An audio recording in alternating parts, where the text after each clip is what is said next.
अमित शहा आणि पंतप्रधान मोदी आज दुपारी मुंबईमध्ये येणार आहेत। महायुतीच्या शपथविधी सोहळ्याला मोदी आणि शहा हजर राहतील। फडणवीस, शिंदे, अजित पवार हे तिघेही अमित शहा आणि मोदींना भेटण्याची शक्यता आहे।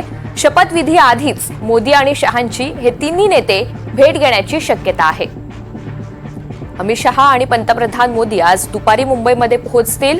महायुतीच्या शपथविधी सोहळ्याच्या पार्श्वभूमीवर हा महत्त्वाचा दौरा संपन्न होतोय। दरम्यान या शपथविधी सोहळ्याच्या आधीच फडणवीस, एकनाथ शिंदे आणि अजित पवार हे तिन्ही नेते अमित शहा आणि पंतप्रधान नरेंद्र मोदी यांना भेटण्याची शक्यता वर्तवली जाते।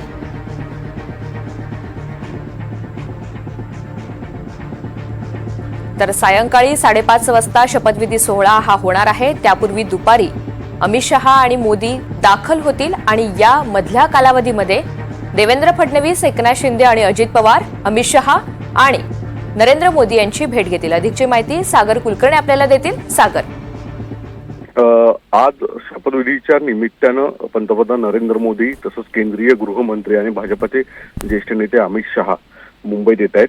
या शपथविधी सोहळ्याच्या दरम्यान शपथविधीच्या आधी महायुतीचे 3 प्रमुख नेते हे अमित शहा आणि पंतप्रधानांची भेट घेण्याची शक्यता एक वर्तवली जात आहे। शपथविधी सोहळ्यासाठी तर थेट येतीलच, पण तत्पूर्वी ज्यावेळेस विमानतळावर येतील त्यावेळेस सुद्धा भाजपा आणि महायुतीचे काही प्रमुख नेते त्यांना स्वागतासाठी सुद्धा असतील असंही सांगण्यात येत आहे। सागर, धन्यवाद सविस्तर माहितीसाठी।